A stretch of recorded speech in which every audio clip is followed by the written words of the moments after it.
In this episode of Shadows from the Tree, we delve into the darker side of genealogy by exploring stories pulled from newspaper archives and using historical records to find the truth behind them. Specifically, in this episode, we focus on the theme of family disputes or feuds and the impact it has on the lives of those involved. Join us as we shed light on those often overlooked stories and gain a deeper understanding of the challenges those involved faced. Connecting you, our listeners, in hopes that we find one of your ancestors. All right, so today I am in Chicago. Oh, all right. I don't think we've done Chicago before. Chicago, okay. So I typed in Family Feud in, our little archive site we use, and I found a couple stories that were good, but they didn't have enough meat to them. Yeah. It just would have been quick little blurbs. So I kept going, kept looking. And then I found an article about a brother. So this one said, kidnapped boy's brother is said to be in the plot. So I was like, well, what? What would that mean? What plot? A plot in the cemetery? Is where my mind first. In the scheme the plot of the things. scheme. Yeah. So I'm like, why would your, how old is the brother? And then it didn't make sense to me. So Philip Mareno, brother of a missing child, knows the whereabouts of Angelo, his 6-year-old brother, the son of Antonio Mareno, who was kidnapped from home last Friday. It is believed the Inspector Revere of Chicago Avenue Police Station. So the police are questioning the older brother because they think he has an involvement. And how much older is he if he knows He's where he is? 20. Oh, geez, okay. So, yeah. Well, So the kicker is there's a whole history of the families in Chicago, all right? Okay. So, there's the mafia. Yeah. We're talking speakeasies and those from the 20s. So we're back in 1911. So this is just the beginning of this. So I did some digging and they kept mentioning the Black Hand. Have you ever heard of the Black Hand? Well, this is the Italian, Sicilian families in Chicago that were involved in, by the end of July of 1911, there were 45 murders associated with this group. Oh my goodness. So there were lots of articles on the Black Hand. So this one says, the murderous Black Hand, this was published in April of 1911, becoming serious problem in Chicago where 35 men have been killed in the past year. Police admit an inability to deal effectively with the secret crime society. Oh. So they would write these notes, extortion letters, and say you need to provide this amount of money or you're going to get dead. Oh my gosh. Yeah. So these families were running around trying to collect money and fighting each other, and there was a whole problem. So there's a picture of this family. Love the picture. So here's oh wow. Here's Dad. Here's the older brother, Philip. Her name is Stina. That's the 14-year-old sister, mom, and then that's little Angelo, who went missing at 6. Yeah. Well, that's a great family photo, right? And then I found pictures of the police were on this case. They wanted to find this little boy, but this Detective Revere, he's in a ton of articles, and he's he wants to get these crime families. He's having detectives go undercover, and there's these sting kind of operations. Was it typical for the Black Hand to do things against children? They didn't have any kind of moral compass, really. Good choice of word. Yeah, there was.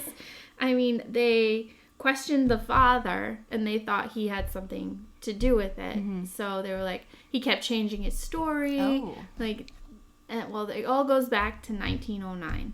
Okay, so there's two articles that have different motives. All right. So the boy would have been 4.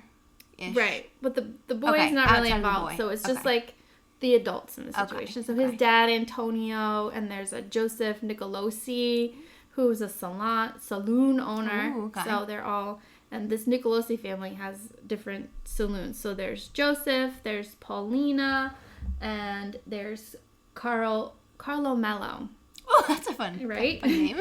So Carlo Mello and Paulina are married. So Paulina, his wife, is said to be related to the Marinos. Okay. So if I do a little deeper dive, I could probably find if she's like a cousin or like a sister-in-law, something. So her mom is also implicated, this Bianca Corona, and she supposedly was the one who got the money that was extorted from this kidnapping, and there was like a ransom note. I'll read you the ransom note. Ooh. There's a whole, Okay. They did not hold back in the newspapers. No, they did not. So there is the first article that I found that had some kind of motive. This is Nicolosi. This is Joseph telling his side of the story. So this is Carlo Mello's brother. All right.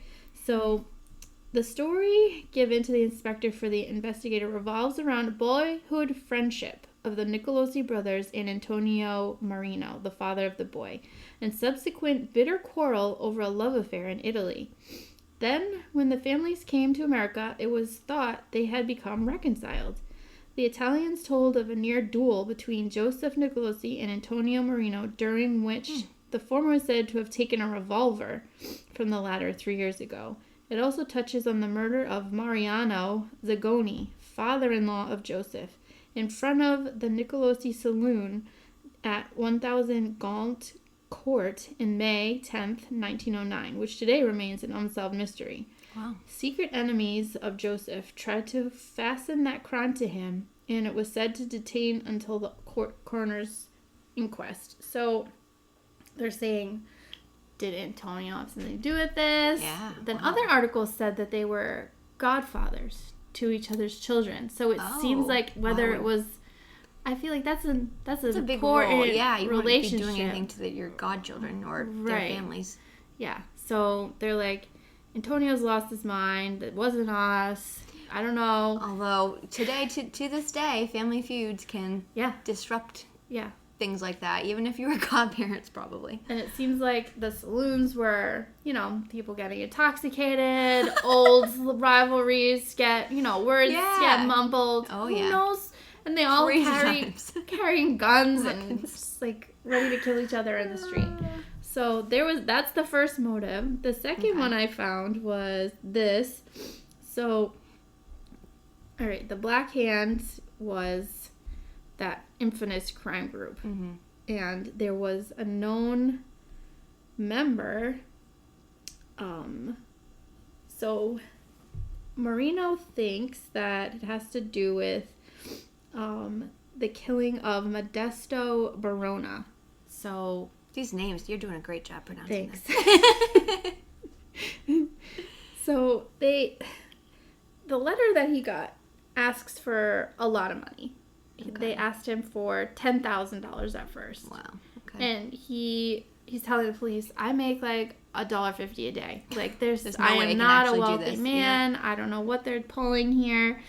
And so the letter, I'll read it to you. Dear Antonio Mareno, we took your boy from your home this morning at 10 o'clock, and he's in good care with us now. All we want is $10,000, and the boy will be all right. If you give your boy's life, don't miss this. Oh, no, if you value. Give your money to a friend passing the house. The Black Hand.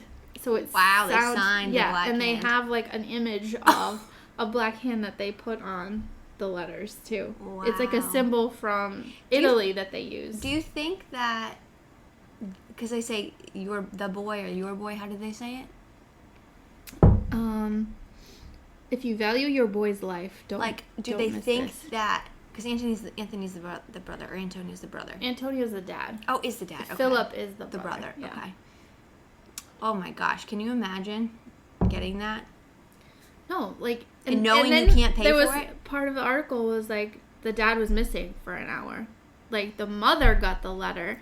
She was panicking. She goes to the police station, and then there's part of an article where the father whispers to Stina, the daughter, and they're having a conversation in Italian, and then the mother is mad. You could tell she's upset about what they're talking about, and then the daughter tells the mother. Yeah, so the police are, like, suspicious of this whole family. Yeah, like, what are they doing? What? Yeah, why is this happening? And why put a 6-year-old boy's in it? Yeah. Like, what is going on? So, the father's trying to tell the police, I think it has to do with the death of Modesto Barona, because in 1909, this was in March of 1909, so it's the same year as the death of the other guy. He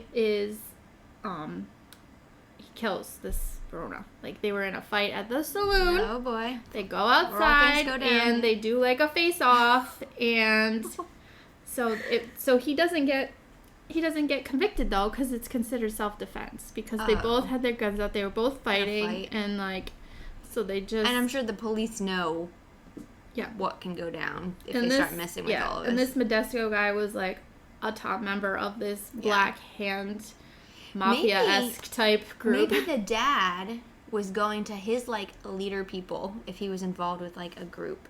That's why he went missing, to try to, like, figure out a plan of how they were going to take revenge or something. I'm sure he was like, I'm not going to the police first. Right. And he wasn't going to give the names of those people to the police, or maybe even his wife. Yeah.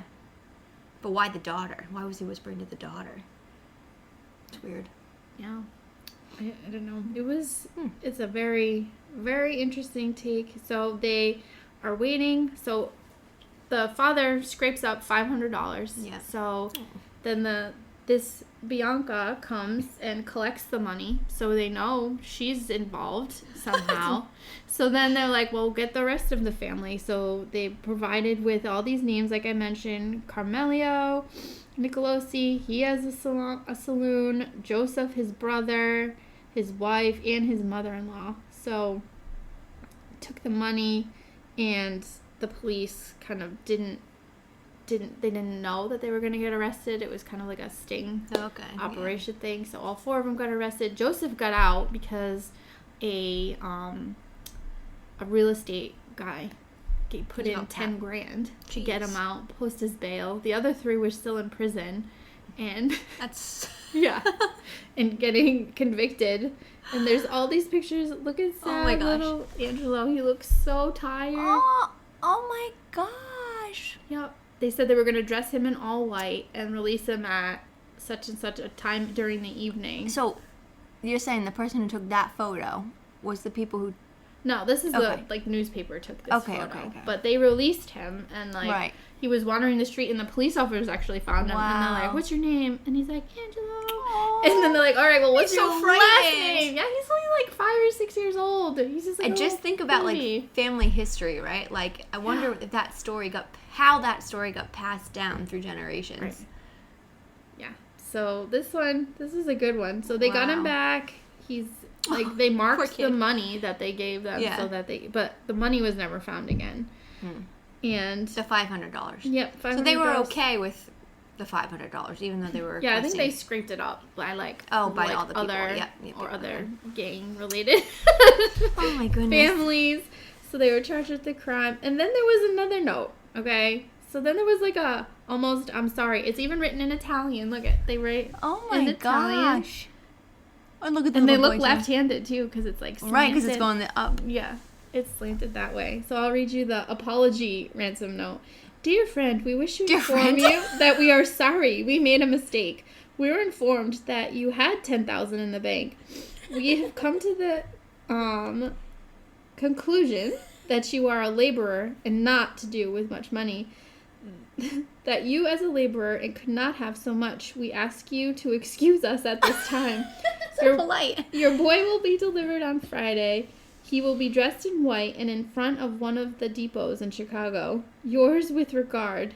And this one was unsigned. To Antonio. Yeah.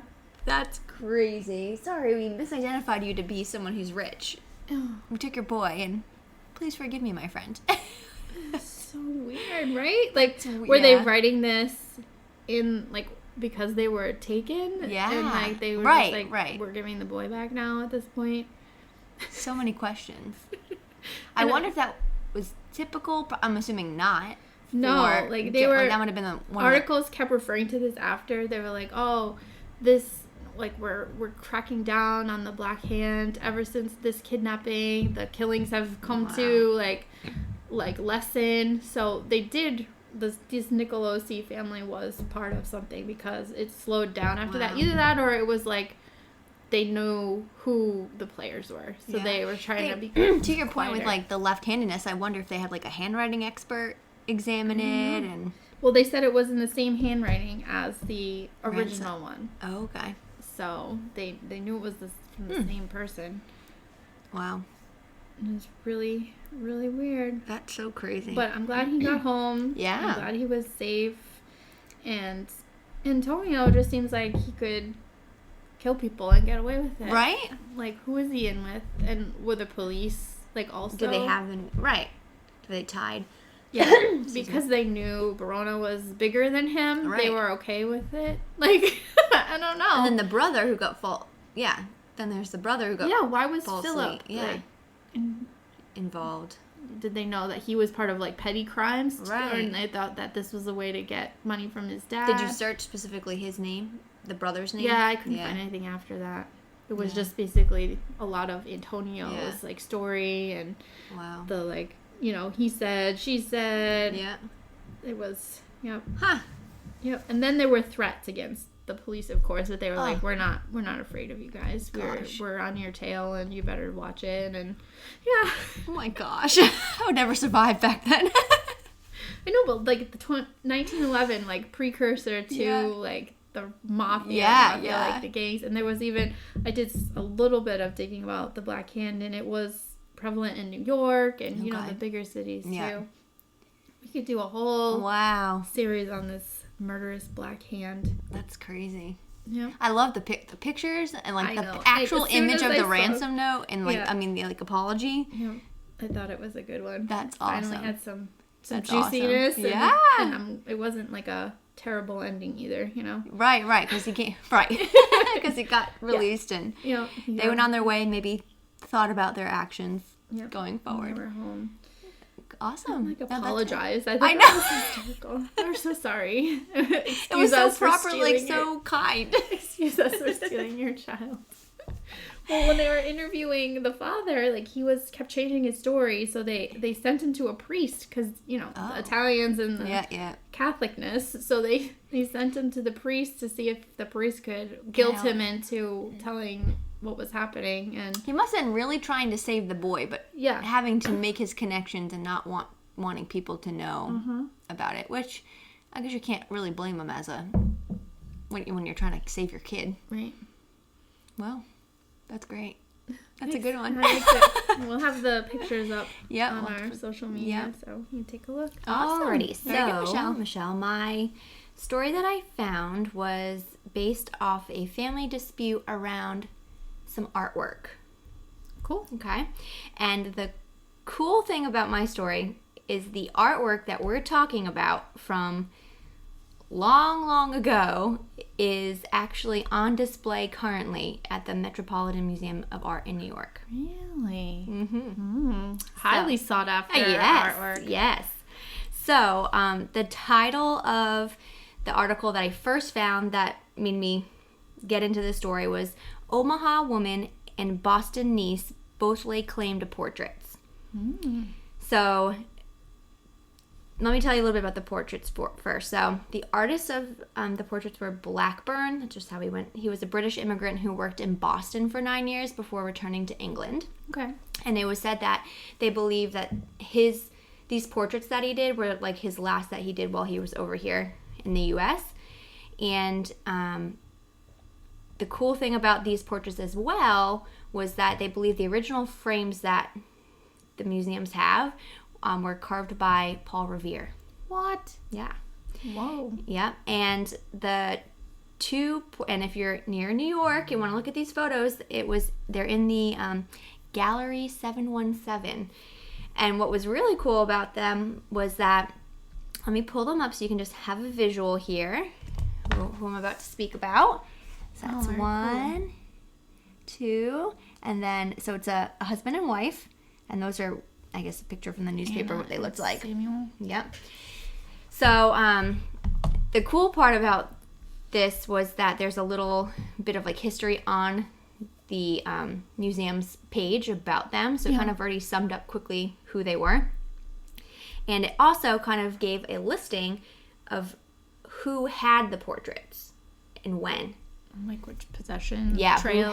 Yeah, that's cool. Which is cool because over here they're disputing about who it belongs to and things like that. So I'll get back to that one. But so the two portraits are of Anna Holyoke Cutts, and she was born in 1735 and died in 1812.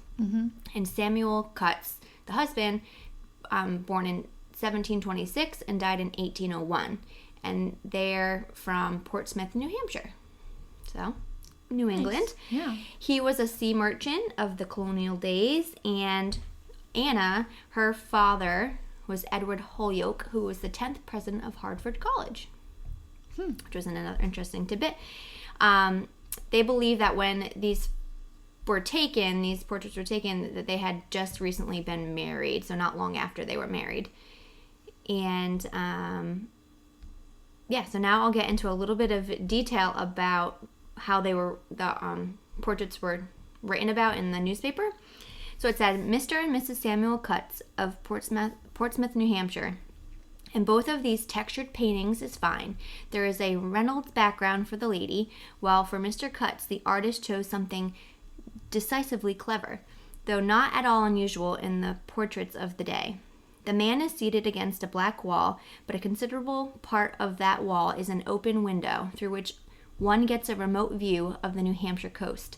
A little marina pictured included in the order for a portrait, seeing as he was like a sea merchant. Blackburn did quite enough when he transferred the fine color of the clothing and the fine expression of the faces on his canvas. It would have been in order for some of the other early portrait painters to throw in a little piece of a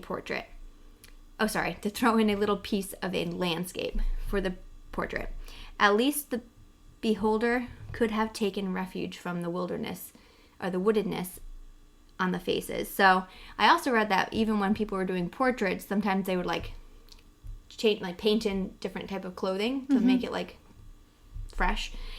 So those were the two. And then it also had said that there was another painter, his name was J.S. Copley. He was from the U.S., and I think he got a lot of his influence from Blackburn because nobody else in the U.S. had painted like this before. Yeah. So I get to look up. Right? Yeah, I get to look up his. So then we get a little bit into the whole drama of the family, and what I think really sums it up is one of the, I think it was the aunt, so I'm calling her the aunt. She had said it was an unwritten law of the family that these portraits should never be sold. Oh. So, I'm sure maybe that could have been true, but, who knows how that was said in the family. But I guess it's like a family heirloom, right? Like, you would want that to stay in the family forever, so I could get that. But the aunt in this story is Margaret Cutts Judson, and she's from Nebraska. Omaha.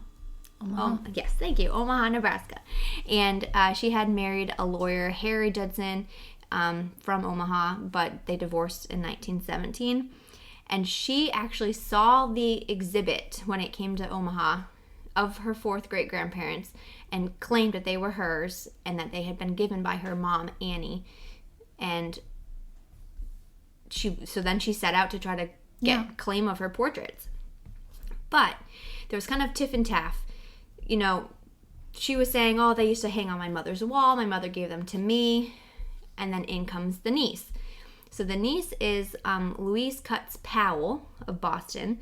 She was born in 1887 and died in 1946. And she was saying that she actually was willed these portraits by her grandmother, which would have been the aunt's mom. And she kind of grew up being raised by the grandma because her, Louise, her mom died in 1907 from tuberculosis, and then her dad died in 1908. So she kind of lost her parents and her grandma took over. And the sad part that I read about her mom's passing was that the grandma Annie, Margaret's mom, and the niece, Louise, they were in California at the time of the mom's passing, and the grandma was ill, so they couldn't even make it to her own mom's funeral. Oh. Yeah, that like was actually written in the obituary of the mom, that they couldn't make it. And so the niece, Louise, actually has like some good evidence saying, I've been paying on the storage unit for 4 years where the portraits were. They were already ready to ship out, and, you know. Yeah. And she did sell them. So she sold them to the Voss collection in Boston, I believe. Let's see. Let me pull that up. Well, if they weren't under her ownership, like. Right. They were. Right. She knew where they were. Exactly. She was caring for them. Yeah, and in that, like I was speaking about who had the paintings when, it first was the sitter, so, of the portrait, and then it went to his son Edward Cutts, and then it went to his son Hampton, then it went to his son Edward, and then that's Edward Cutts, which was Margaret's dad, and then they were given to his wife, so Annie, and then it went down to the granddaughter, Louise. Then it went down to Voss Galleries in Boston. It was on display there for quite a while, actually. It was 1919 to 1926. And then it goes to someone named Clarence Dillon. Did he buy them from the gallery, maybe? I think he bought them because in an article it said they were on, when she saw them, Margaret saw the paintings, said that they were on sale or being sold for $15,000. Whoa. Back then. Yeah. And then so there was a little article I wanted to read called from Louise saying, shows letters from aunt. Last spring, continued Miss Powell, I wrote her that I was bringing them east to place them in a museum, and she replied, begging me not to do so. Miss Powell produced a letter to herself bearing Miss Judson's name, which says, among other things, I feel terribly about how you're taking the portraits east. You ought to make a will leaving them to my sister and myself. This letter, says Miss Powell, proves that she does not own the portraits, and that at the time she had never even thought of claiming such ownership.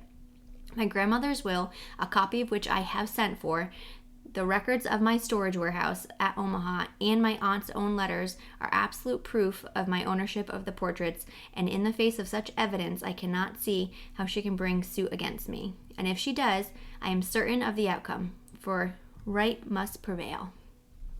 So she ends up getting the portraits and selling them. So she kind of just does away with them. But I'd be curious from, looking beneath all the articles and information, did they not talk anymore? Did they not carry on a relationship? Because that's so typical for people to hold these sort of grudges in the family. Yep. Where they just cut off all relationships, which is sad, because they're family, but, that is what it is.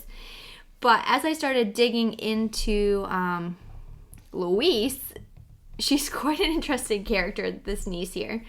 So she goes to college, and let me get how they stated it here. She went to college and graduated from the University of California in 1913, and she became a lecturer on color psychology and the science of names and numbers. Once we're done this, we should actually look into how she did this, because there's a couple articles. How to tell from numbers what is your everyday self. And it says, this one's a little blurry, but it says, only a person's characteristics, but his abilities, his success, and his failures are shown by the values of the letters in his name. And it's actually like a letter chart. And that's Louise. And it's got these numbers and how they relate and what it means. And it's almost like numerology, is that what it's called? Yeah, it's very interesting. And then with colors, I'll have to show you the clearer version, but it's like you write out your name, and then you connect the letters with the numbers, and then you add up the numbers, and it like tells you about yourself, right? Astrology about your name. And then the colors one says how colors affect your health and pocketbook. Tell me what colors you like, and I will tell you what you are. Miss Powell describes herself awakening to the possibilities of developing a personality when she discovers a bit of rose ribbon effects of white, black, blue, red, green, etc. Men should change neckties often. So and these are, just, she knew who she was. She was just, and she wrote very well. Like, a lot of these columns that she did were actually quite funny and interesting to read. She's quirky. Huh? Yeah, very quirky. And quirky is her hairdo in this University of Nebraska 1912 yearbook. Let me see this. She's highlighted green there. Wow. So it's like I don't even know how to describe Mushroom-esque. it. Yeah, it's like wide at the bottom and then kind of tears up into a little nub at the top. The way she's looking, though, like the eyes, like the whites are. But that's clearly going to be her, because see her here and then see her. Let's see, where'd that other picture go? Oh, yeah. Like the face shape is definitely. Yeah, that's her. Yeah.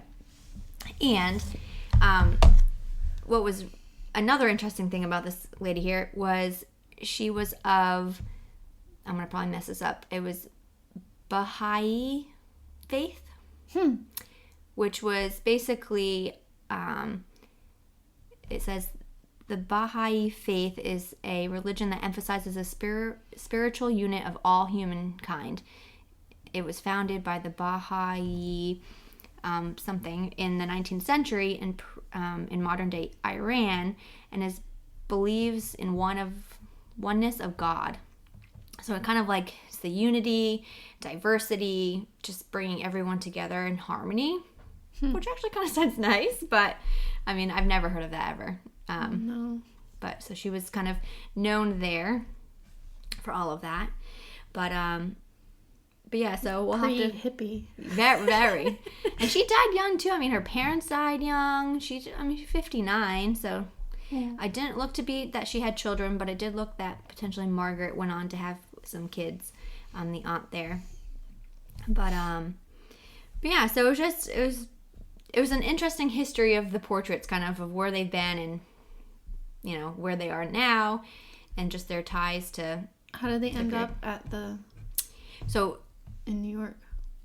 So I'm assuming that last person, because it doesn't say, because that's where they are now, it doesn't say, but I'm assuming that Clarence Dillon, who potentially bought them, it looks like they might have had them until 1979, potentially. So I'm assuming maybe they sold them to New York. Or in a will left. Something. Left part of the estate to the museum. Yeah, which is nice. I mean, if they're not going to be in the family, it's nice that they at least get to go on display somewhere. Yeah, for other people to see them. Someone's basement. Yeah. Yep. So that was my story. Nothing too wild, but I enjoyed sort of the history. And interesting characters too that she had. Yeah. She was an interesting lady. But cool. Perfect. Thanks. Thanks for listening. Join us next time for the big bang story. Thank you.